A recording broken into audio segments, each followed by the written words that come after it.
Bismillahirrahmanirrahim. Alhamdulillahi rabbil alamin wa sallallahu wasallama ala sayyidina Muhammadin wa ala alihi wa sahbihi rasulillahi ajma'in. Subhanaka la ilma lana illa ma 'allamtana innaka antal alimul hakim. Rabbi shrah li sadri wa yassir li amri wahlul 'uqdatam min lisani yafqahu qawli. Rabbi zidna ilma warzuqna fahma ya fattahu ya alim ya fattahu ya alim ya fattahu ya alim iftah lana futuhal arifin amma ba'd. Nawayna ta'alluma wa ta'lim wa tadhakkur wa tadhkir wan nafa wal intifa' wal ifada wal istifada wal hathu tamassuk bi kitabillah wa sunnati rasulillahi sallallahu alaihi wasallam wa du'a ila al-huda wa dalalah ala al-khair wa ibtigha wajilla mardatihi wa qurbihi wa thawabihi subhanahu wa ta'ala. Wala hawla wala quwwata illa billahil aliyyil azim, amma ba'd. Baik, masyaallah. Melanjut pengajian kita yang telah lalu, Masya Allah, habis sudah pembahasan kita di sunnah-sunnah yang dilaksanakan di dalam pelaksanaan sholat.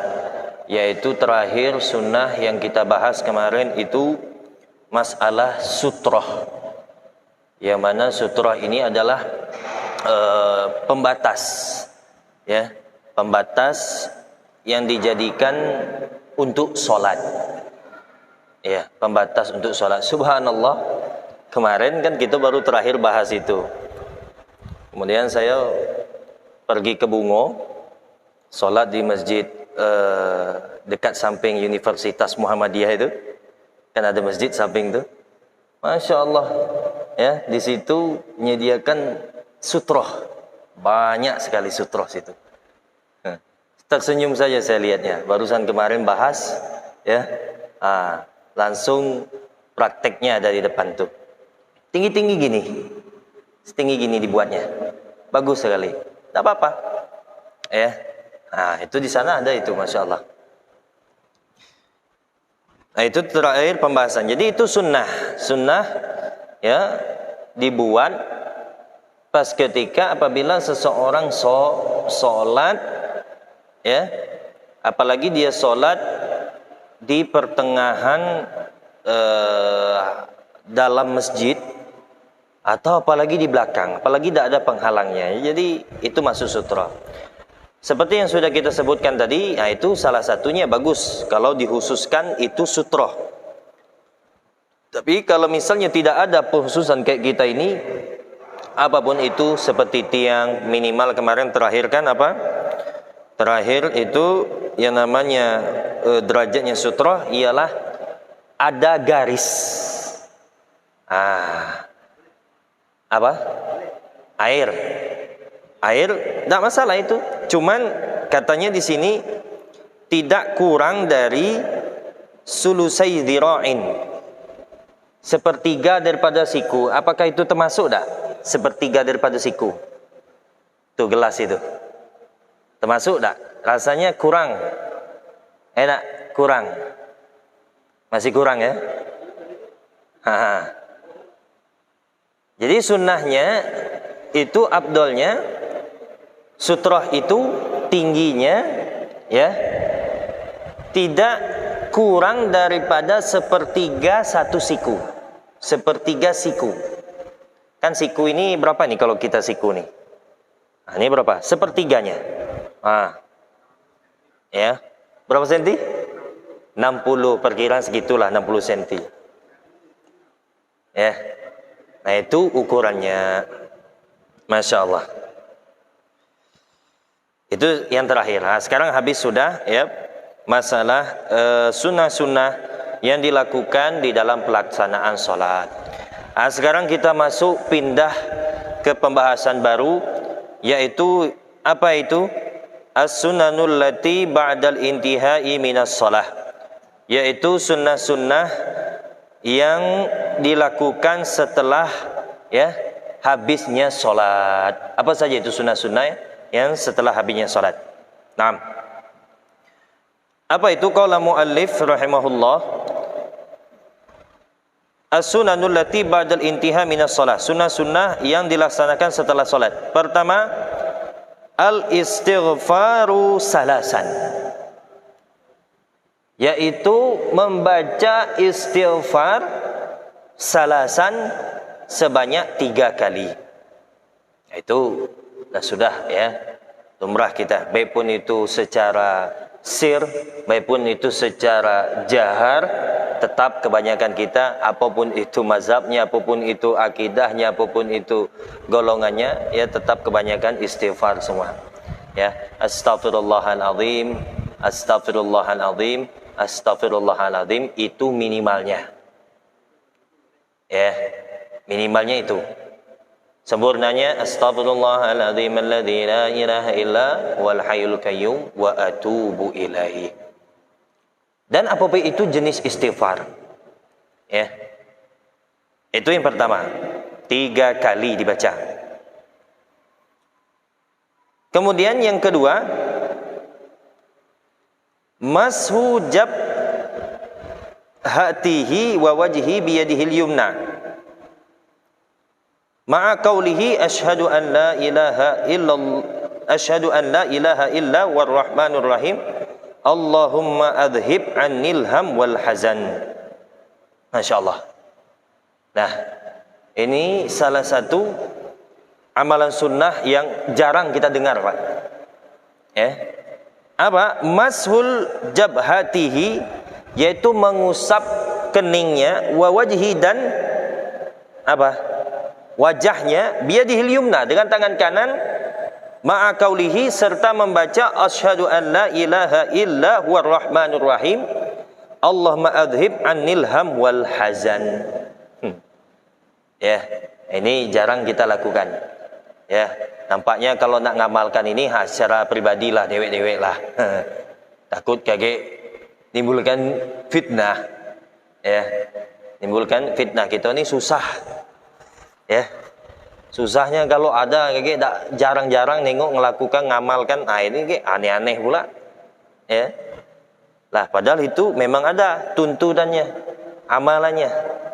Jadi pegang gini, pegang sambil baca asyhadu an la ilaha illa huwar rahmanur rahim, Allahumma adhib anil ham wal hazan. Itu.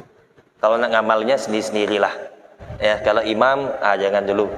Karena ini jarang kita lakukan. Cuman itu termasuk sunnah yang kedua diamalkan setelah salat.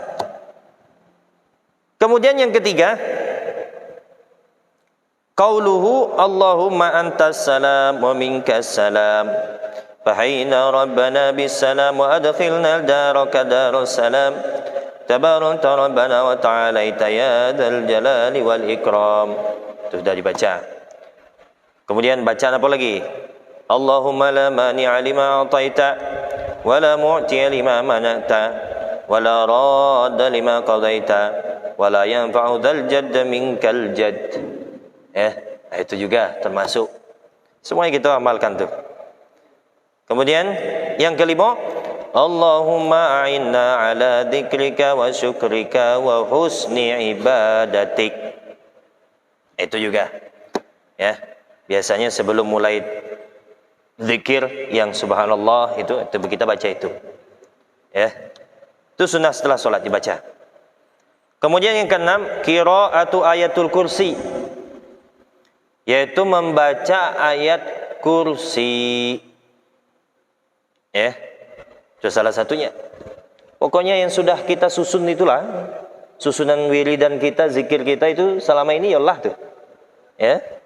Cocoklah itu. Kemudian yang ketujuh, at-tasbihat, yaitu membaca tasbih atau beberapa tasbih. Subhanallah 33 kali, walhamdulillah 33 kali, wallahu akbar 33 kali. Wa tamamul mi'ati, disempurnakan yang ke-100-nya la ilaha illallah wahdahu la syarikalah lahul mulku wa lahul hamdu yuhyi wa yumitu wa huwa ala kulli syai'in qadir. Ya.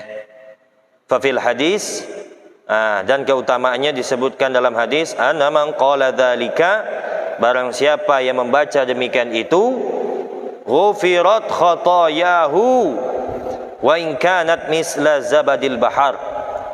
Barang siapa yang mengamalkan tasbih tadi setelah solatnya, subhanallah 33 kali, alhamdulillah 33 kali, wallahu akbar 33 kali, dan ditutup ke-100-nya dengan la ilaha illallah wahdahu la syarikalah lahul mulku wa lahul hamdu wa yumitu wa ala kulli syai'in qadir, diampunkan semua dosanya sekalipun dosanya sebanyak buih yang ada di lautan.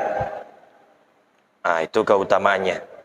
Hadis sahih yang diriwayatkan oleh akhrajahu Muslimun fi sahihihi, yang mana diriwayatkan oleh Imam Muslim di dalam kitab sahihnya hadis.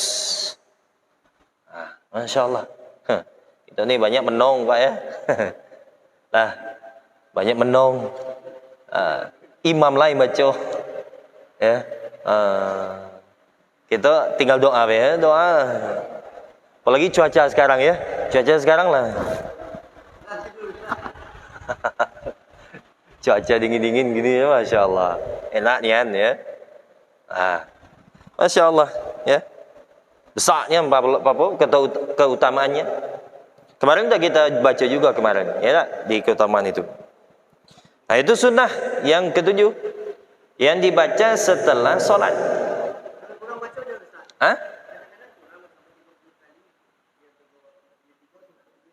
Ulang? Kurang. Oh, tidak bisa. Tidak bisa. Banyak yang bertanya. Kita pernah ya dengar dari masyayikh kita, guru kita waktu belajar dulu. Ada yang bertanya, wahai syekh, ya, kenapa kok kan yang zikir-zikir kita temukan itu ada yang 33 kali contoh seperti ini kan, dan ada juga yang lainnya, misalnya kan katanya ada yang la ilaha illallah kemarin kan berapa Ustaz? 10 kali ya. Kok bisa? Itu kenapa harus tertentu seperti itu? Ya. Kata Syekh, ya, itu ibaratnya seperti kunci. Ya. Seperti kunci, jadi angka-angka itu gigi-gigi kunci. Kalau kita buka pintu, kuncinya dan gigi-giginya itu pas sesuai dengan itu, bisa terbuka. Nah, begitu juga zikir-zikir ini. Kalau berlebih, berlebih itu Allah Allah.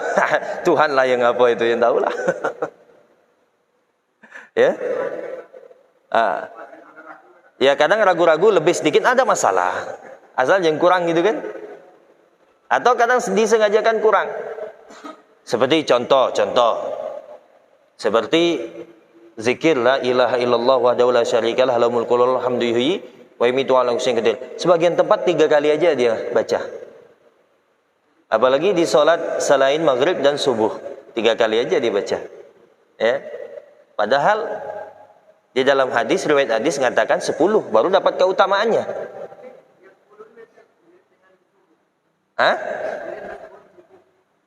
Subuh dan maghrib. Ya, yang lain 3. Nah itu makanya yang dianjurkan dalam hadis 10. Ya, di sholat subuh dan maghrib. Cuman ya sebagian tempat maghrib pun kadang dibuatnya 3. Tuh. Pahalanya dapat, tapi keutamaan atau pahala yang dijanjikan dalam riwayat hadis itu ya tidak. Karena tidak sesuai, kunci tadi tidak cocok. Ya, gigi kunci tadi tidak cocok, tidak bisa terbuka. Makanya ya, seperti ini hadis tadi. 3 kalau sudah 33 ditutup selesai dengan itu baru bisa terbuka. Turun ampunan Allah Subhanahu wa ta'ala, ya, sekalipun dosa inti sebanyak buih yang ada di lautan. Itu dia. Kemudian yang ke-8, Qauluhu membaca astaghfirullahalladzi la ilaha illa huwal hayyul qayyum wa atubu ilaih. Ini berkaitan dengan istighfar yang pertama. Dengan istighfar yang pertama. Yaitu apa? Baca istighfarnya yang jenis astaghfirullahaladzim. Ini kalau di sini langsung astaghfirullahalladzi la ilaha illa huwal hayyul qayyum wa atubu ilaih. Kalau kita biasanya astaghfirullahaladzim alladzi la ilaha illa huwal hayyul qayyum wa atubu ilaih. Tak masalah, asal jangan kurang, itu aja. Itu dibaca 3 kali, istighfarnya sejenis itu, seperti kita yang biasa baca. Nah, itu keutamaannya apa? Disebutkan dalam hadis. Katanya kalau baca itu ghufira lahu wa in kana firra minaz zahfi. Diampunkan dosanya sekalipun dia dosanya seperti dosa lari dari peperangan. Kok bisa ya? Karena lari dari peperangan itu sebagaimana disifatkan oleh Nabi kita Muhammad SAW, itu termasuk daripada dosa besar. Ya. Termasuk daripada golongan dosa besar, ialah lari dari peperangan. Maksud lari dari peperangan itu tadi waktu ketika zaman Rasulullah, itu tak semua sahabat yang centeng galau. Ya, ada yang takut-takutnya maju mundur, akhirnya mundur. Ya. Ada. Makanya sampai Rasulullah mengatakan bahwa lari dari peperangan itu termasuk dosa besar. Sederajat dengan memakan harta anak yatim, membunuh tanpa hak, berzina, termasuk itu, derajatnya sama. Di sini katanya ya, diampunkan dosanya sekalipun seperti dosa dia lari dari peperangan, diampunkan. Masya Allah. Padahal itu dosa besar. Ya. Hadis yang diriwayatkan oleh Imam Abu Dawud di dalam sunannya. Masya Allah. Nah, kemudian yang ke-9, qauluhu ba'da salati subhi wal maghrib ba'da salam wa wasanin rijlaihi qabla ayatakallam. Nah, ini sudah kita bahas juga lah kemarin, kita ngulang sedikit. Yaitu membaca setelah 2 solat ini. 2 solat apa? Solat subuh dan maghrib. Ba'da salam, setelah salam. Wa huwa sanin rijlaihi qabla yatakallam. Yaitu ya, duduk bersila kedua kakinya qabla yatakallam, sebelum duduk mantap pas itu? Bertahan duduknya seperti itu qabla yatakallam, sebelum membaca la ilaha illallah wahdahu la syarikalah lahul mulku wa lahul hamdu yuhyi wa yumiitu wa ala kulli syai'in qadir 10 kali. Aku tadi kan. Fafil hadis, ada hadis keutamaannya, barang siapa yang membacanya katanya kutiba lahu 10 hasanat, ditulis baginya 10 kebaikan. Wa muhiya anhu 10 sayyiat, dan dihapus baginya 10 dosa. Wa rufi'a lahu 10 darajat, dan diangkat baginya 10 darajat. Wa kana yaumuhu dzalika fi hajzi min kulli makruh. Maka pada hari itu kalau dia ngamalkan itu ya, dia terhindar daripada apapun yang ia tidak senangi. Dijaga pokoknya. Ya. Kalau dia ngamalkan itu tadi 10 kali baca la ilaha illallah tadi, sudah kita apa tadi? Hari itu dia dihindarkan daripada sesuatu yang dia tidak sukai. Wa hurisa minasyaitan, dan dijaga dari gangguan syaitan. Wala yanbaghi li dzambin ayyudrikahu fi dzalikal yaum illa asyirku billahi ta'ala. Masya Allah. Dan tidak akan terjerumus dia ke dalam dosa katanya ayyudrikahu fi dzalikal yaum, pada hari itu, illa asyirku billahi ta'ala, melainkan itu kecuali syirik kepada Allah Subhanahu wa ta'ala. Masya Allah, ya.